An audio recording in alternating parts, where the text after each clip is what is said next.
Bismillahirrahmanirrahim. Assalamualaikum warahmatullahi wabarakatuh. Alhamdulillahirrabbil alamin. Segala puji bagi Allah Subhanahu wa Ta'ala. Salawat dan salam semoga tercurah kepada junjungan kita Nabi Muhammad sallallahu alaihi wasallam beserta keluarga dan sahabatnya. Allahumma sholli ala Sayyidina Muhammad wa ala ali Sayyidina Muhammad. Sirah Nabawiyah.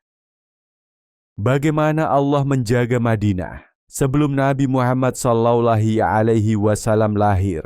Dengarkanlah dan dekatkan hatimu sebentar, karena yang akan kita dengar bukan hanya kisah seorang raja, tetapi jejak bagaimana cahaya kenabian telah disiapkan jauh sebelum kelahirannya. Setelah Rabi'ah bin Nashr wafat, maka takhta Yaman kembali ke pangkuan Tubba. Hasan bin Tubban As'ad yang dikenal sebagai Abu Karib, ia bukan raja biasa, ia adalah puncak terakhir dinasti Tubba. Seperti senja panjang sebelum malam sejarah berubah, silsilahnya menjulur jauh hingga Himyar, Saba, dan Kahtan, akar-akar Arab tua yang tertanam dalam pasir dan darah. Namun wahai pendengar, panjangnya nasab tidak selalu berarti terang arah. Abu Karib bergerak dari timur, pasukannya seperti ombak besi, dan ketika langkahnya menyentuh Madinah, ia tidak datang dengan amarah. Ia singgah, tenang, dan meninggalkan seorang putra di sana. Namun waktu berkhianat. Anaknya dibunuh secara keji. Dan dengarkan ini baik-baik. Amarah seorang raja bukan sekadar dendam. Ia adalah badai yang bisa menghapus kota dari peta.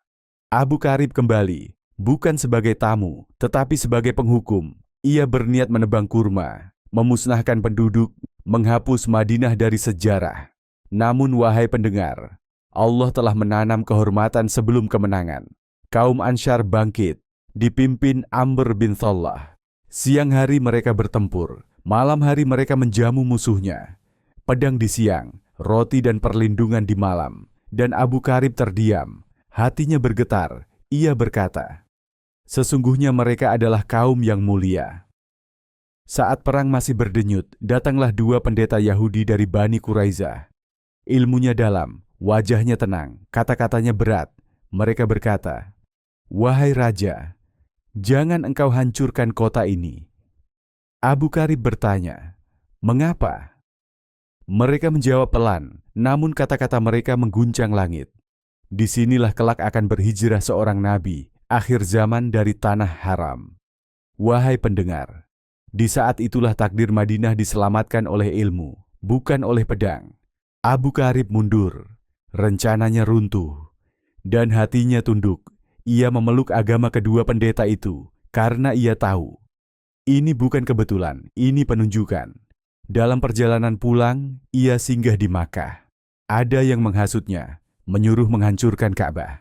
Namun lagi-lagi, dua pendeta itu berkata, itu adalah rumah Allah.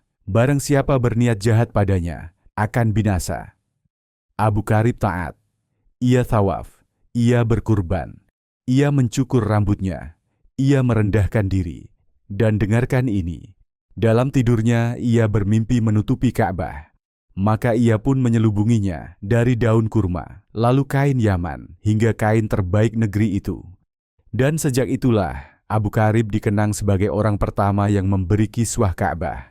Ia kembali ke Yaman, namun kaumnya menolak agamanya. Maka perkara diserahkan kepada api, hakim kepercayaan mereka. Berhala dibawa. Pendeta membawa Taurat. Api menyambar. Berhala terbakar, pembawanya binasa. Namun dua pendeta itu keluar, selamat, dengan mushaf di dada mereka. Dan wahai pendengar, sejak saat itu agama Yahudi memasuki Yaman.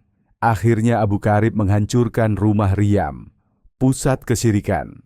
Ia tidak sekadar menaklukkan negeri, tetapi menggeser arah keyakinan. Maka renungkanlah.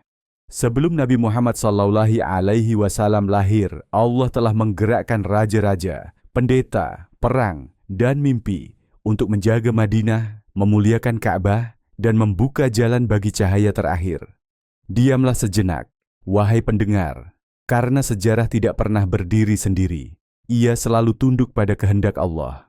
Wallahu a'lam bishawab. Demikian narasi tentang bagaimana Allah menjaga Madinah.